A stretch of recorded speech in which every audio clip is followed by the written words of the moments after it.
Barich on camera last round, but Barich won so quickly, didn't really get to see any of the gameplay there. We watched one game last round.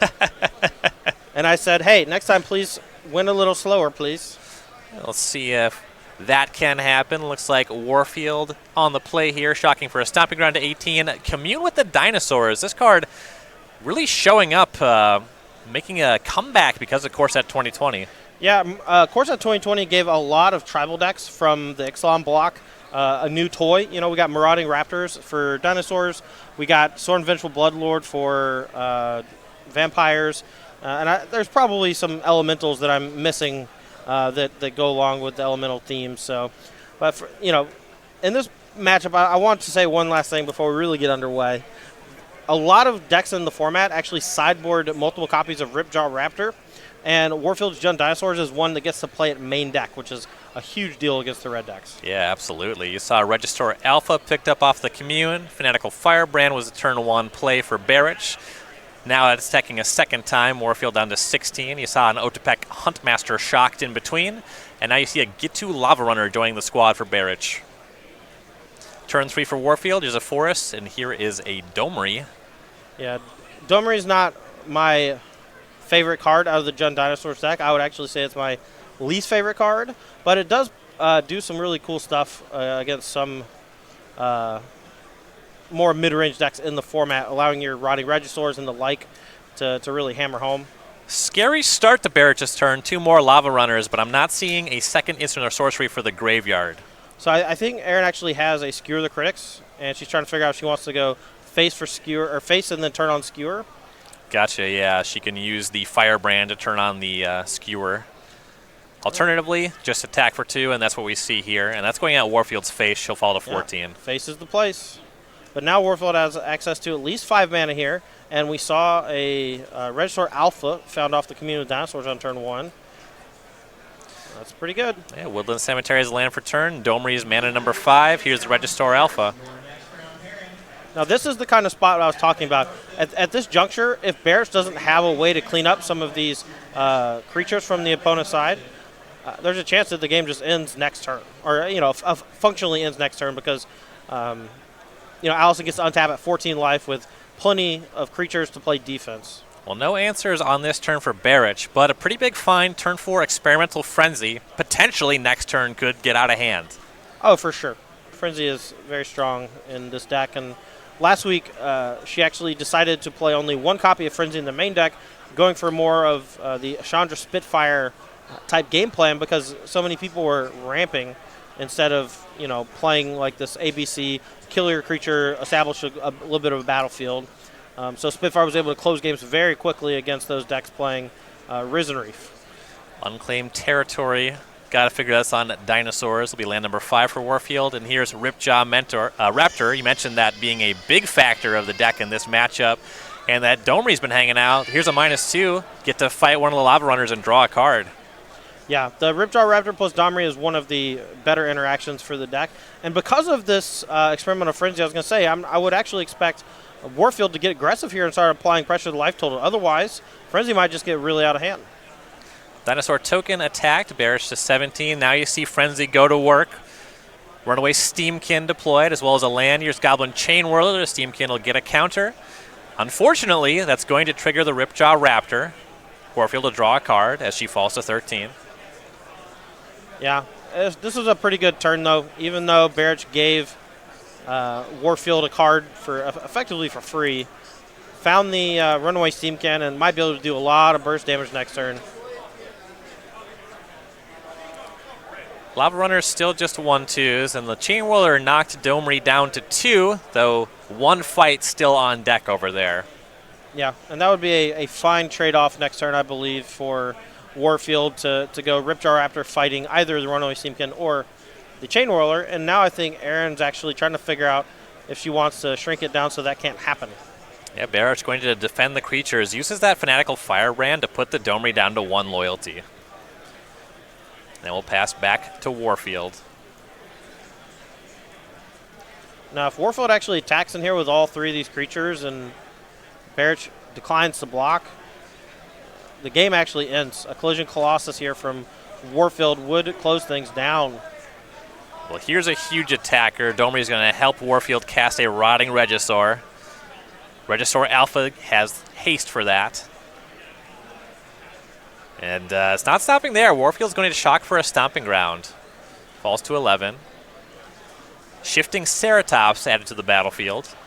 So I wouldn't expect an all-out strike here, but I think a couple of creatures are definitely going to come across. I believe if Warfield attacks with everything, Barich can make some blocks and leave herself with like two attackers on the following turn and still be alive, maybe even 3.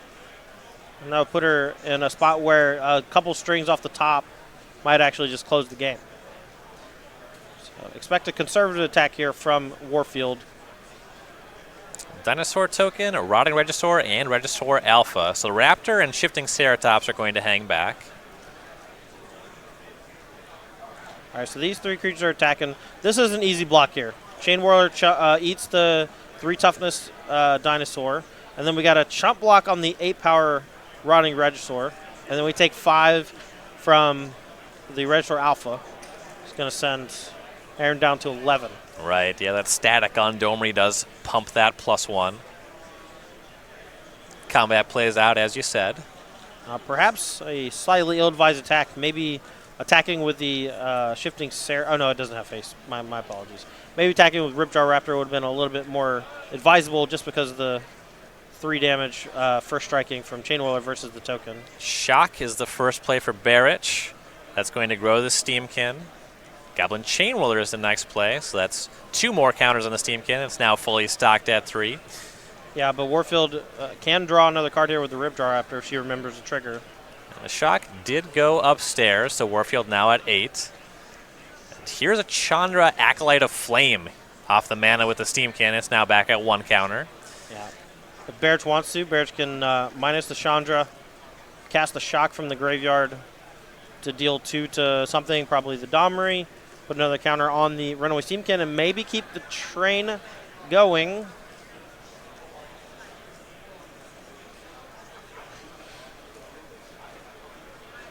There's just 1 mana left over. Barich's going to use that for light up the stage. Yeah, and that is restricted on the cost, or sorry, reduced on the cost thanks to the Goblin Chain Whirler. If Barich hits a land here, she can cast a Shock out of the graveyard, put another counter on Runaway Steamkin, and then kind of start this process all over again. And Mountain and Steamkin were exiled for light up the stage. Mountain will be played. Looks like another 1 mana effect. It's another light up the stage, so now that Steamkin's up to 3.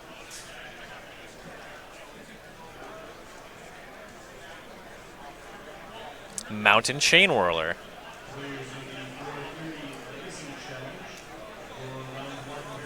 So a Flamekin, or sorry, Runaway Steamkin can cast Chain Whirler. Can also cast a second Runaway Steamkin, minus a Chandra, and shock something or play 1 mana card off the top. Couple of options here, but effectively the end of the turn is nigh. Barich giving a look at what she can do with 3 floating red mana. A little bit tight on just casting the second Steamkin and really going off. Right. Basically like 1 mana short. I suspect a Chain Whirler is good. Well, I could be wrong. I was going to assume that a Chain Whirler is coming, but oh, another 1 mana card at the top. This is a pretty big deal here. Yeah, that's going to grow the Steamkin back to 1. 2 red mana still floating. Update on the back table. Rudy Briksza does win game number 1 over Lynn. All right. Well, if Aaron just decides to use the last 2 mana to cast Runaway Steamkin, puts the first Steamkin back up to 2 counters, can't quite activate it, but could potentially go ballistic on the follow-up turn, as long as she's able to survive. All the creatures on the opposing side of the battlefield have 1 damage on them. Shock doesn't quite kill any of them, but Shock plus Firebrand does. Barrett's looking at a -2 on the Chandra. It's for light up the stage. Okay. Barrett's trying to basically end the game this turn. Needs more 1 mana stuff to do. Ember Hauler ain't it.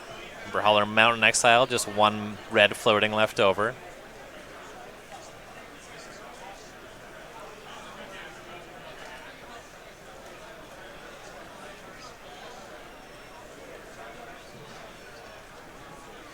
Checking the top card again just to see if there's anything else that she can do.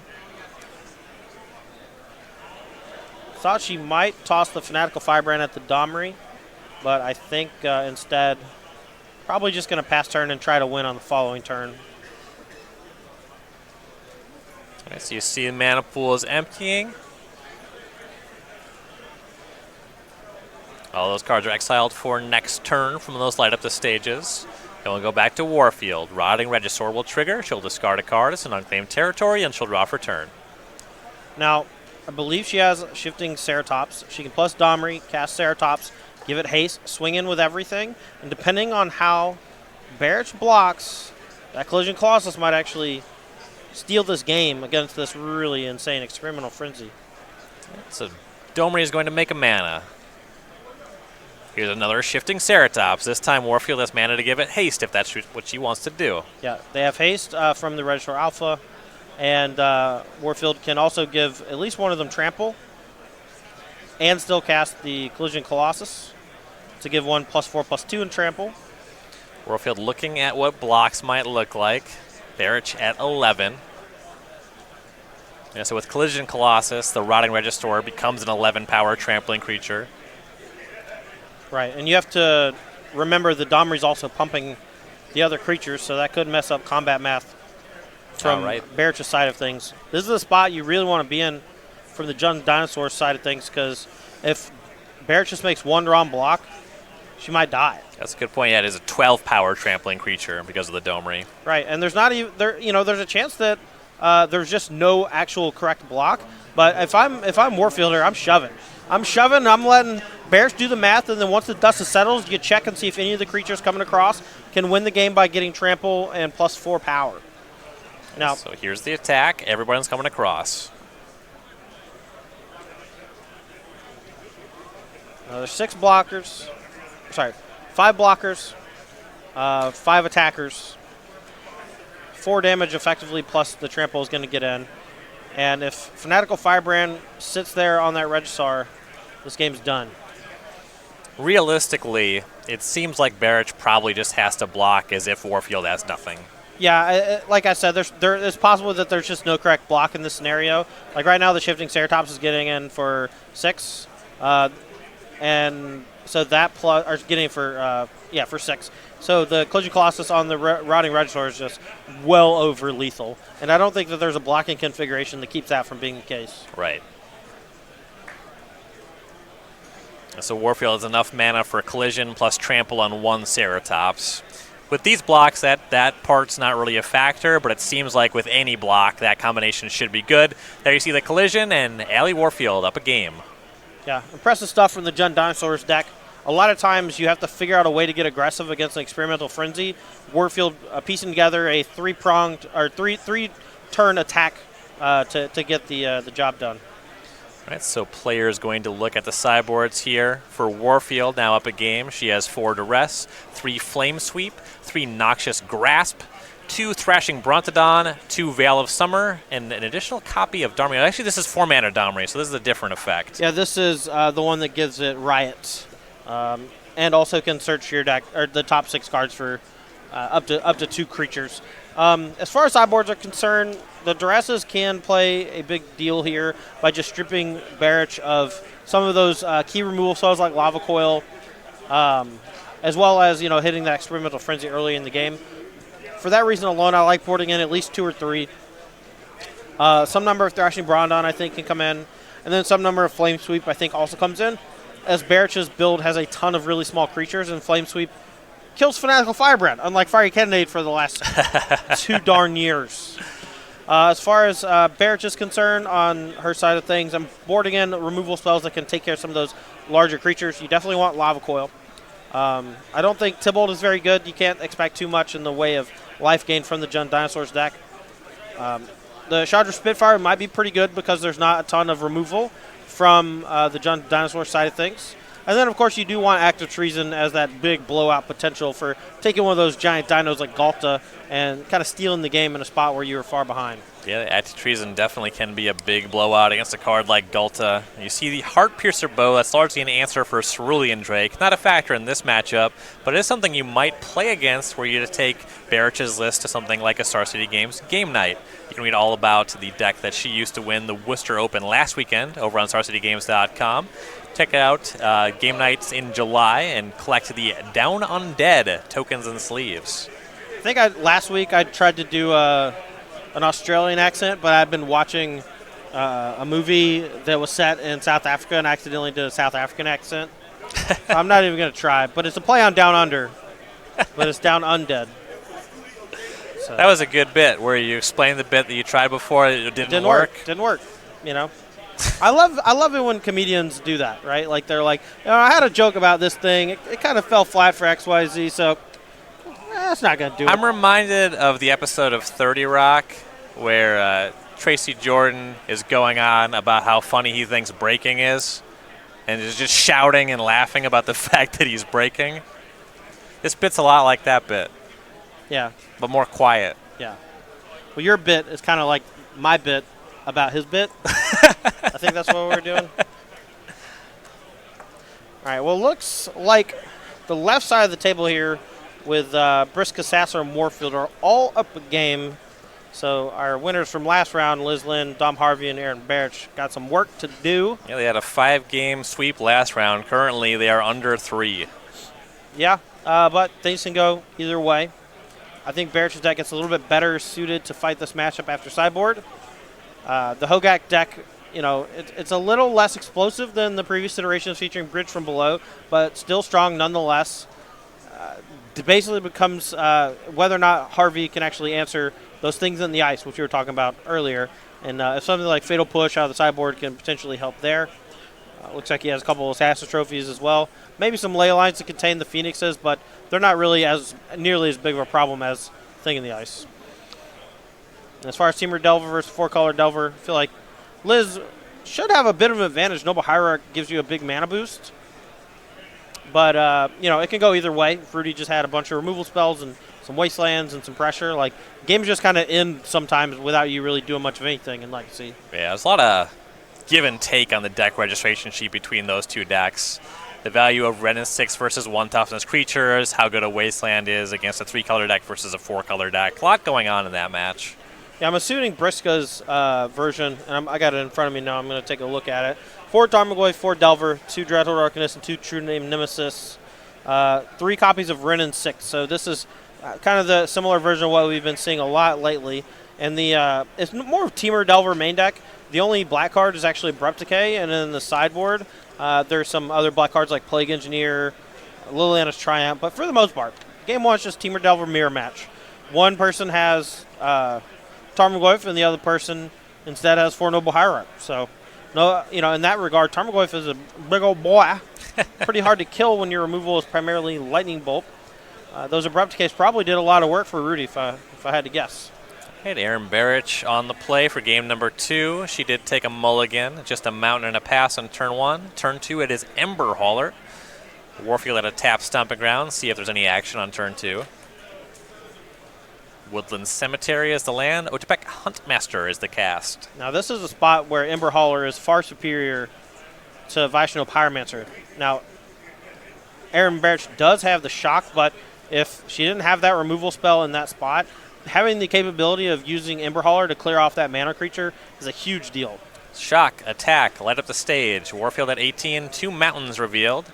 Barich had not played a land yet this turn, so she'll play one of those. And to play, get you Lava Runner. See what Warfield can do about it. Yeah, going to guarantee that 4th land drop, though, which is a pretty nice part of the light up the stage when it hits 2 lands. Coming Warfield, in for 5. Played a tapped Overgrown Tomb, and now, as you mentioned, being attacked for 5 because of Fanatical Firebrand. And no removal spell leads me to believe that Warfield just has a bunch of 4s, 5s, and bigger in hand. Otherwise, I think a removal spell would have come last turn. Now, Flame Sweep would be killer here. And I'm curious if Warfield has it, maybe even sandbagged it on the previous turn. Looks like it's another Huntmaster, though. Yeah, Otepec Huntmaster, not the most stellar of threats in this spot.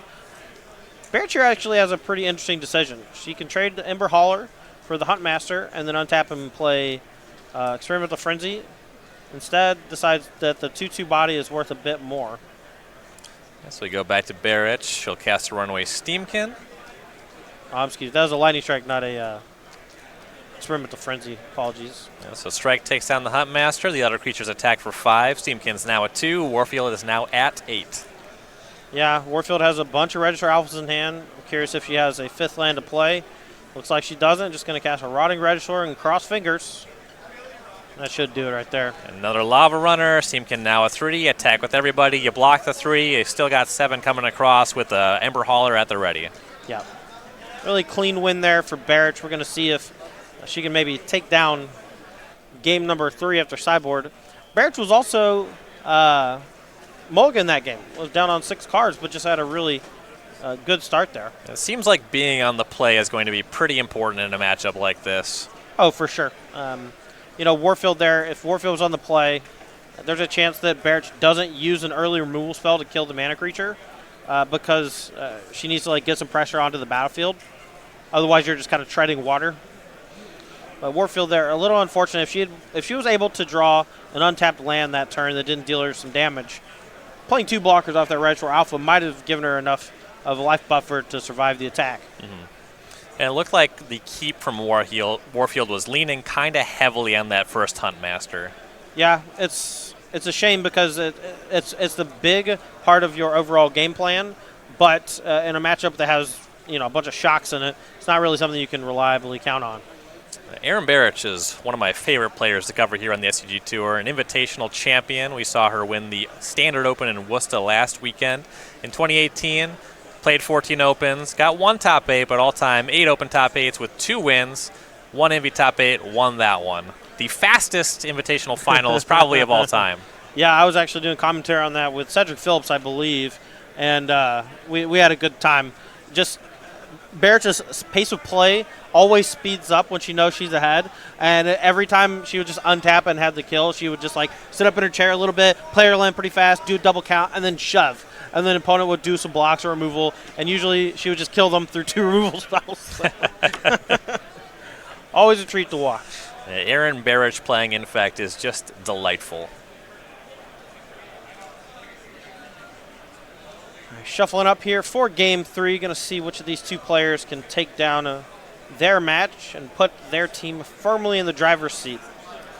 As you can see, Harvey and Lynn both down a game, but it can go either way.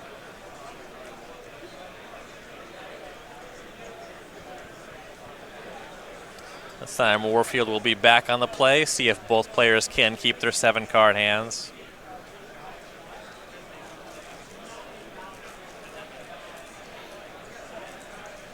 Warfield here kept. Barich kept as well. Tap to Blood Crypt versus get to Lava Runner. Ooh, Marauding Rapper off the top. This could be a good one. Does have 3 toughness to start, so. Warfield will start on Huntmaster, though. Now, that's important to note because if the Huntmaster comes down second and the Marauding Raptor on the battlefield, it actually just eats the Huntmaster. It deals 1 or 2 damage to it, rather, and straight up kills it. So it's important to get down your Huntmaster first when you have both of them in your hand, else the other one is likely just a dead card. Barich attacked the Lava Runner into the Huntmaster. It connected. Warfield to 19 and now light up the stage, finds land, leaves Runaway Steamkin on retainer, and here is a second Lava Runner. Could have been fear of something like Fanatical Firebrand as a follow-up to have an easy way to kill it. Ooh, and a big follow-up for Warfield. Here's Running Register with haste. You're at 13. Warfield doesn't have a 3rd land, though, so if Barich has a removal spell for the Huntmaster here. Woof. Well, here's Steamkin plus Fanatical Firebrand. Steamkin now at 2. Though those Lava Runners are still just 1-power creatures. With the way the game is going so far, Barich can possibly chump block the Rotting Regisaur. We haven't seen a way to give it trample yet. Yeah, and there's a lot of blockers here for Barich. I expect the Fanatical Firebrand is going to chump and shoot for 1, and Barich is going to try to have a pretty explosive turn 4. Lava Runners knock Warfield to 17. Oh, yeah, trigger from Marauding Regisaur. It looks like Allison missed that trigger just playing quickly there. Found the land off the top. We know that it was a land because she didn't play a land last turn. It's going to be a pretty easy fix from the judge side of things. Just a missed trigger on upkeep, but...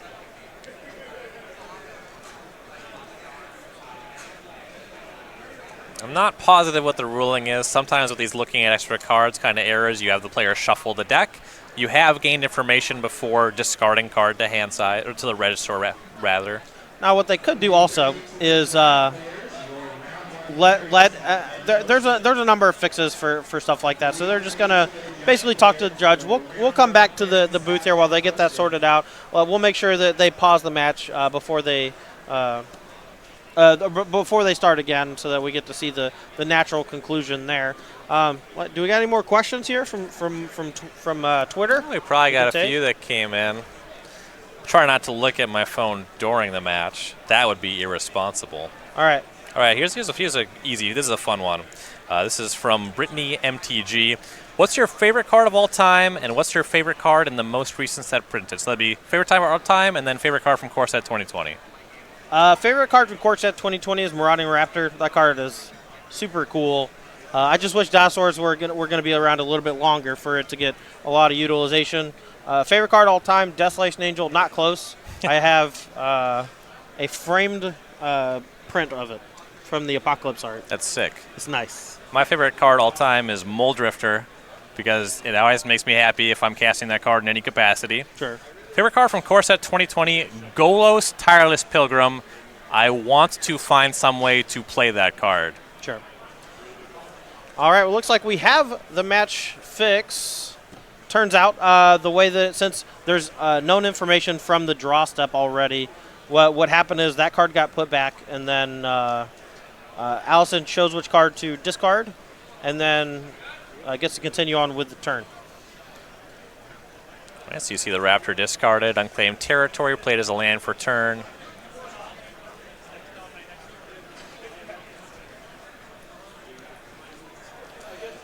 Update on the back table. Rudy Briksza, quick 2-0 win over Lynn. Oh, woof. Huh? Huge turn for Allie Warfield. Huh? Gulta joins the fray, gets haste. 12-12 coming across, as well as a 7-6. Barich will block the creature without trample. Jumps in front of the Rotting Regisaur. That'll hit Warfield down to 16. Act of treason! Act of treason! Barich at 1. Act of treason! It was light up the stage. But, now that Firebrand was spent, though, the cheap enable for that would possibly turn on Act of Treason, I don't know if we're live anymore. You hate to see it. Or you love to see it, depending on which side you're on. Wow. What a turn of events there. 1 mana for Marauding Raptor gave Allison enough power to deploy a 2 mana 12-12 Trampler, and then the Otepec Huntmaster giving it haste. Just completely turned this game on its head. Missing the third land drop for a turn, you would think the Warfield would be super far behind, but instead, Barich's just out of time. Looks like flush with 2 and 3 mana spells here. Now, if Barich had a 1 mana spell in hand, what could happen is she could cast Live the Sage, put a counter on the Steamkin, hit land, Act of Treason, use the mana. So there was light up the stage, just no lands there, a couple more 3 mana spells, and Allie Warfield 2-1 over Aaron Barich, and it looks like a full match sweep. Drake Sasser picking up the win over Dominic Harvey as well.